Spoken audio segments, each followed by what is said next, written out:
All right, next part. So now we have our pig head, our egg being projected on our pig. Actually, we can go and check and make sure that works. Just kind of rotate this around, see if the egg slides around his face. Yep, that is working. That is definitely working. Okay, fantastic. Cool. So let's pop back in this Copernicus. So let's look at our masks. So as I said before, I want to do two masks. I want to do one that is direction based and one that is distance based. So over here, so I'm doing the same setup as I did last time. So I have my rasterized geo here, and then I have my kind of custom written rasterizer here. So just to review, we create a variable that's a integer. That's the primitive that we're going to hit, and then the UV within that subface UV. So then I run an xyzdist for each pixel, right? So it's doing for each pixel, and I'm getting that pixel's primitive and UV. And now I'm just going through and I'm just fetching all that information. So that origP, if you remember, is the original position in space before we ran it into the rasterized setup. In is my normal, my world space normal. Projection direction is the direction that my projection plane is pointing. Projection origin is that point in space, and projection hit is where that little BB hits the pig in the BB gun example last time. So that's all being written out. So I can see origP, I can see in, I can see direction, projection direction, I can see origin. So I'm writing the same information to every single point on the pig head. So that's why we're getting these solid colors. It's a single piece of information. So that's why I said last time this is probably wildly inefficient, but I'm just trying to get it to work. Okay. So I usually just leave this at origP because I don't know. I just like the look of it. Anyway, so how do I get direction? So you determine direction generally with whether something's pointing at something else with the dot product. So as I demonstrated before, if I have this vector and then I have another vector and that they're pointing exactly at each other, the dot product of these two vectors will be 1. If it's pointing 90 degrees to this vector, it'll be 0. And if it's pointing directly away, it'll be -1. Right? So and this will gradate. So like here, that would be like 0.5. So what we can do is we can turn this into a mask because single numbers, 0, 0.5, they all equate to some black or white value as long as it's between 0 or 1. If it's below 0, it becomes sub-black, and if it goes above 1, then it's hyper white or super white. But we want to stay within 0 to 1. That's the idea. So we basically just need to cut this off at 0 because we don't need anything else after that. So let's do that.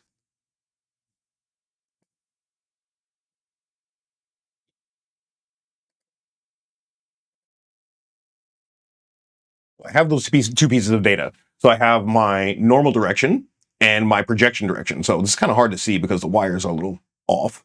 Let's hold down Alt and pull this up. Yeah, so we can see that's normal projection and that's so that's my normal and my projection direction, right? So the first thing I do is I take the dot product of the two of those. So that will give me something like this. So once again, it's kind of hard to see what's going on. So let's go ahead and actually what I'll do is I'll just make a little viewer that I can pull around with me.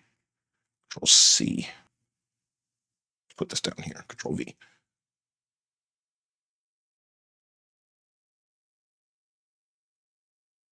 There we go. Okay, so I'll just use this kind of as like a little sub viewer so I don't have to go all the way over to the side. Okay, so let's pull this out of here and plug this into RGBA and plug that in.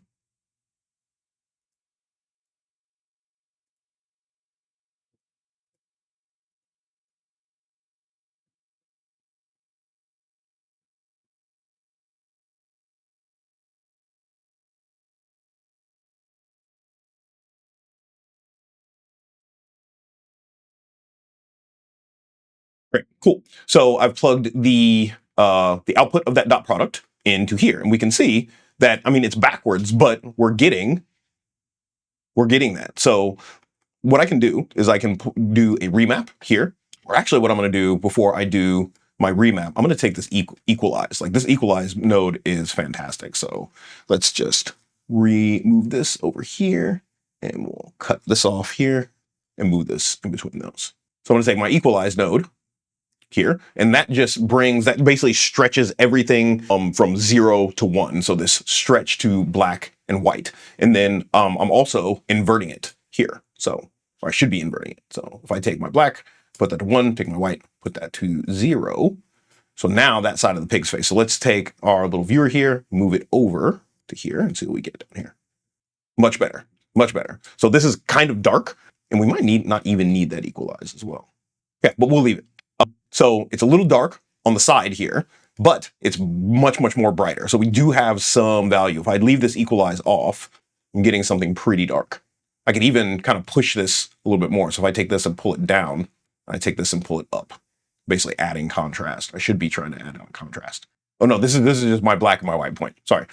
So like I said, I'm as new to this as anybody else. Okay, so that's my black. So I'm equalizing. So now I can run my remap into here. So if I take this and plug it over here, so here, let's turn off my points. So here now what I can do is I can take my input min and push that forward, and then that'll give me my contrast by bringing these two together. But I think I'm going to make this as a user kind of setting. So if you want it to be really, really tight, you can bring it in there. And that's really all we need. I just need to not have the backside be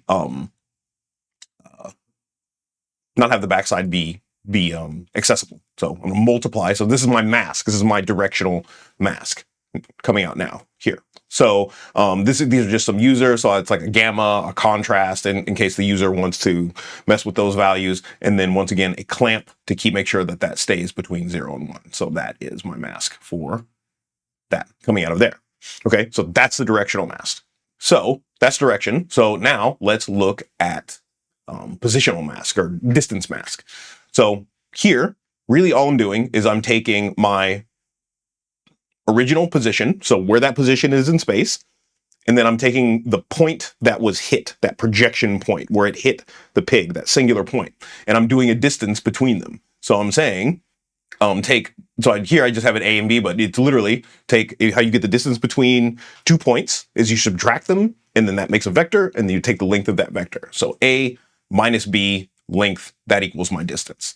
So then, now that I have that, let's move our visualizer over here. So you can see the points closest are darkest because that's the smallest distance. And then as it radiates out and gets further and further away, it gets brighter and brighter. So I want to run an equalize, just like I did before, and then a remap, like I did again, down there. So it's the same, I'm just building black and white information and then modifying that black and white information. So let's come in here, let's grab a remap, and I can do the same thing if I come over here. So now, because of that equalize, I had that equalize set, my black is set to 1 and my white is set to 0. So that's flipped.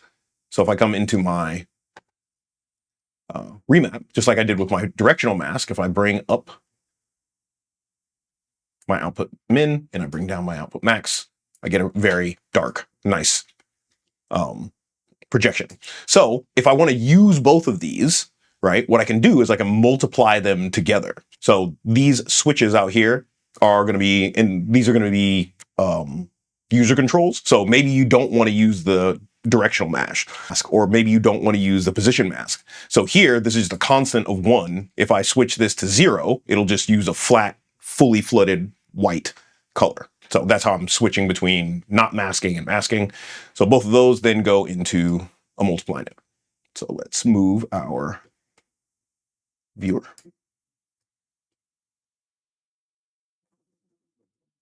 to here, and we'll view that. All right, so the distance mask here is doing most of the work, but I just want to make sure that I'm doubling down on my masking. So now the moment of truth, right? So we take the output of our texture sample of this guy, so our egg, right? Because we morphed our UVs, plugged those in, and then I'm fetching my texture. So I take those and I basically multiply this times my mask, and I get something that looks like that.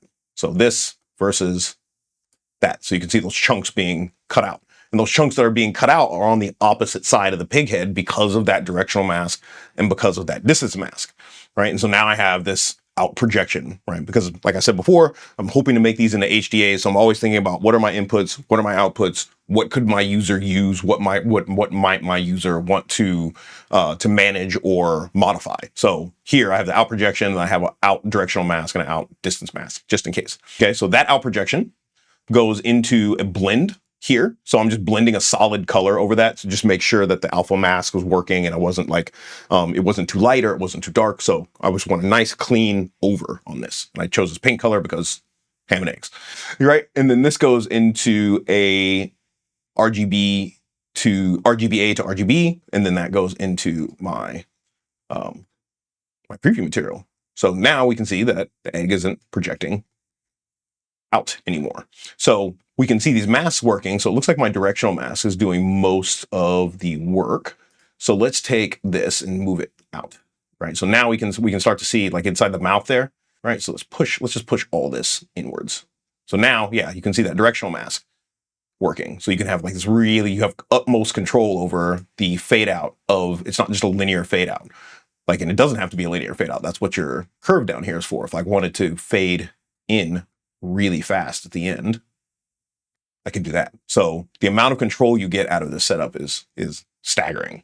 It's almost too much. I need to figure out what I'm going to put in the HDA so it's not overwhelming. But anyway, yeah. So if we come back out to our Planar project and we grab our UV projection node here and I move this around, you should see the egg slide around the face. The other thing I've noticed, this setup is much slower than the other setup by a lot. So if you're watching this and you have suggestions on how I can speed this up or not calculate everything all the time, I'm all ears. But it's working. The proof of concept is working, and I am over the moon at this. Like, this is super cool.